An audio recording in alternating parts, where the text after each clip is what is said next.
आज इमरान खान का जो स्टेटमेंट आया है अलीमा खान के जरिए मुलाकात के बाद अडियाला जेल से कि उन्होंने कहा कि हम एहतजाज को 2 हफ्ते के लिए मौखर कर रहे हैं। इस वक्त जो इसराइल और ईरान जंग चल रही है, इन हालात को मद्देनजर रखते हुए आपकी नज़र में ये फैसला क्या यही रीज़न है इस को मौखर करने की एहतजाज को? क्योंकि लोग बहुत सारे ये भी चहमगोया कर रहे हैं कि PTI बहुत सारी मुश्किलात से 2-4 थी, they wanted to buy time, तो उन्होंने ये वजह बना ली। और आपकी नज़र में सर ये सिचुएशन जो ईरान इसराइल की इस वक्त एस्केलेट होती जा रही है, इसके ऊपर भी कमेंट कीजिएगा सर। देखें, ऐसी बात है कि मैं तो खुद आज गया था, मेरा नाम था उस लिस्ट में जो खान साहब से मिलने। लास्ट ट्यूसडे को भी मैं गया था, उन लोगों के में मेरा नाम था, 6 बंदों में जो मिलने के लिए जाना। ना रात को उन्होंने, ना लास्ट ट्यूसडे को उन्होंने जाने दिया, ना आज जाने दिया। सिर्फ खान साहब की 2 बहनों को अलाउ किया और हम 5-6 बजे वहां से निकले जब वो वापस आई। तो इसमें तो कोई दूसरी राय नहीं है कि खान साहब ने कहा कि 2 वीक के लिए हम आगे इसको कर रहे हैं, पोस्टपोन कर रहे हैं। उसकी रीजनिंग बड़ी वैलिड थी। खान साहब ने बड़ा सीधी बात की कि ईरान हमारा हमसाया मुल्क है, ईरान के साथ हमारे सकाफती, मजहबी, जज्बाती बहुत से जो है ताल्लुकात हैं। सैकड़ों किलोमीटर का हमारा उनके साथ जो है बॉर्डर लाइन है। और उसके बाद उसका जो दुश्मन लड़ रहा है वो हमारा भी दुश्मन है। आज से महीना पहले हमारे ऊपर इंडिया ने अटैक किया तो ड्रोन जो चले वो इसराइल के थे। हमारे पास रिपोर्ट्स मौजूद हैं पाकिस्तान में, हर सोशल मीडिया पे आई कि इसराइली टीम आई हुई थी जो वहां पर बैठ के ऑपरेट कर रही थी, वही आज उनके साथ ही लड़े। सो इसके ऊपर खान साहब ने जो डिसीजन दिया बिल्कुल ठीक दिया, इससे कोई दूसरी राय नहीं है। और आपको पता है कि वी आर पैट्रियट पाकिस्तानी, हमारे पास तो हमने मारे खाई, हमने मैंडेट चोरी हुआ, हमारे काम कारोबार तबाह हुए, घर तोड़े गए, सब कुछ हुआ, बेगुरती की, ख्वातीन के साथ ज्यादती की। लेकिन हम जब भी पाकिस्तान की बात आई, इमरान खान साहब ने, मैं मौजूद था, उन्होंने कहा कि जी जो पाकिस्तान की फौज है हम उनके साथ खड़े हैं, इंडिया के अगेंस्ट तैयार हैं, हम खड़े हैं, हर तरह की तरंगेजी से उनको मुंह तोड़ जवाब देंगे और सारी कौम इकट्ठी हो जाए। और कौम इकट्ठी हुई और आपकी DGI SPR ने ये स्टेटमेंट दी कि सारे सोशल मीडिया का शुक्रगुजार हूँ, सारी पोलिटिकल पार्टी का शुक्रगुजार हूँ, सारी यूथ का शुक्रगुजार हूँ।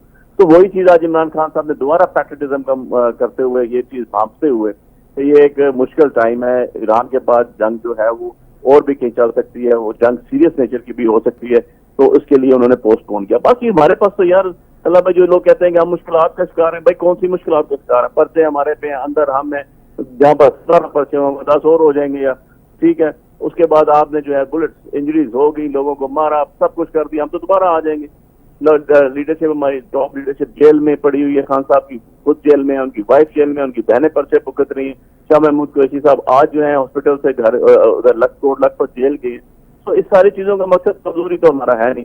उसकी वजह भी बता दूं कि हम लोग जो है वो अवाम को रिप्रेजेंट कर रहे हैं, वो पीपल ऑफ पाकिस्तान को रिप्रेजेंट कर रहे हैं। और पाकिस्तान की पॉलिटिकल पार्टी है, मैं आपके सामने बैठा हूँ, ना मैं किसी फ्यूडलिस्ट का बेटा हूँ, ना मैं किसी इंडस्ट्रियलिस्ट का बेटा हूँ, ना मैं किसी ब्यूरोक्रेट का बेटा हूँ। यार हमें तो खान साहब लेकर मासेज में से, हम तो अवाम में से उनको रिप्रेजेंट कर रहे हैं। ना हम हाथ साफ सर जंग सीरियस होती जा रही है बुखारी साहब, ना हमारी विरासती तौर पर लीडरशिप आई है। तो जो अवाम के लोग होते हैं उनको अवाम निकालना कभी मसला नहीं होता। आज आप फ्री हैंड दें, मैं आपको किसी और को छोड़ दें, मैं आपको इस्लामाबाद के अंदर से 5 लाख बंदा निकाल के दे दूंगा। यार ऐसी बात नहीं है, 25 लाख आबादी है इस्लामाबाद की, 3 सीट्स हम जीत के बैठे हुए हैं। तो ये सारी चीजें होती हैं, इसको साइड बाय साइड चलते हैं। जंग बढ़ती जा रही है बुखारी साहब, इस पे कमेंट कर दीजिए प्लीज। जंग बढ़ती जा रही है बुखारी साहब, सॉरी, इसराइल ईरान की जंग बढ़ती जा रही है, सूरत हाल इंतहाई सीरियस है। और हम ये जानते हैं कि फील्ड मार्शल साहब भी इस वक्त अमेरिका के इंपॉर्टेंट दौरे पर हैं जो पहले से शेड्यूल हुआ था। और अमेरिका का रोल आप जानते हैं, डोनाल्ड ट्रंप इस वक्त हर घंटे 2 घंटे के बाद एक ट्वीट कर रहे हैं ईरान इसराइल वॉर के ऊपर। G7 का इजलास छोड़ के वापस अमेरिका पहुंचे।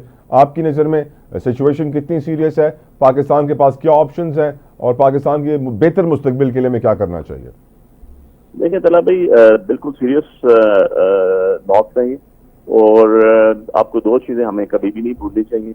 एक तो मैं जब एज अ हिस्ट्री देखता हूँ तो मैं ईरान को जब देखता हूँ एज अ पर्शियन स्टेट, तो पता चलता है उनकी एक डायनेस्टी है जो हजारों साल पुरानी इसकी पर मुहित है। और जब उससे पीछे भी हम चले जाते हैं तो ये देखा कि अलेक्जेंडर द ग्रेट उस टाइम बना जब उसने ड्योरस को या पर्शियन एम्पायर को फतह किया और उनको हराया।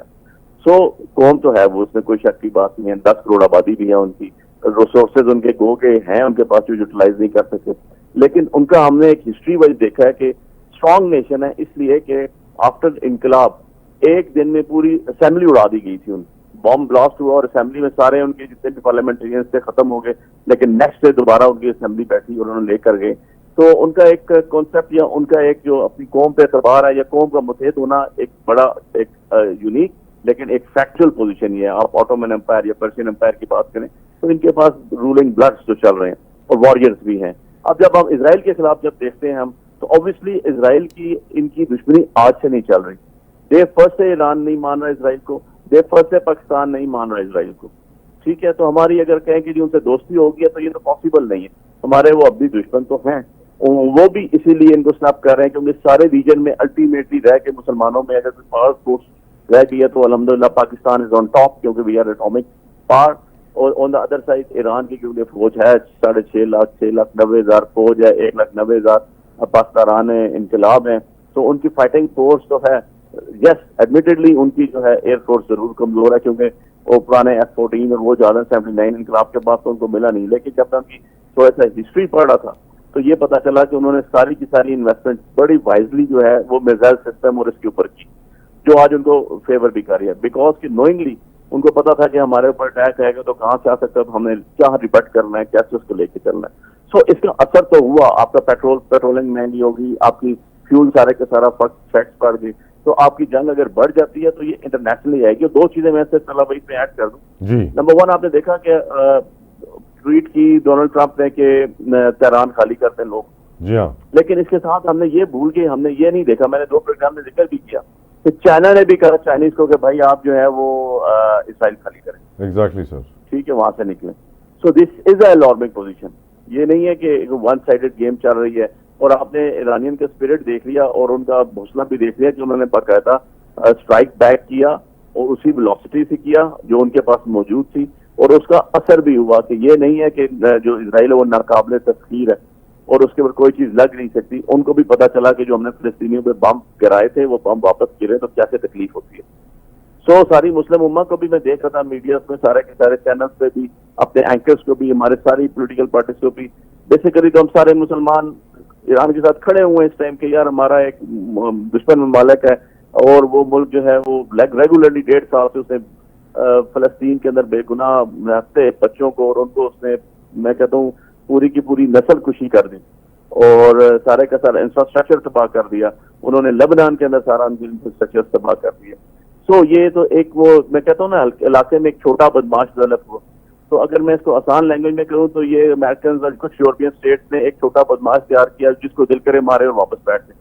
अब जब उनको वापस पढ़ना शुरू होगी ना, कहते हैं ना force should be used to put down force. तो लेट्स सी अब ये आगे किसे जाता है। अगर ये थोड़ी बुखारी साहब, मुझे नबी की वो खूबसूरत कौल याद आता है, सल्लल्लाहु अलैहि वसल्लम ने फरमाया था, खुरासान से लोग आएंगे जो मस्जिद अक्सा को दोबारा फतह करेंगे। अल्लाह करे कि वो दिन जल्दी आए और हमारे ईरानी भाइयों को कामयाबी मिले। यमन भी शामिल है। बहुत बहुत शुक्रिया एडवोकेट अली बुखारी साहब आपकी कीमती वक्त के लिए।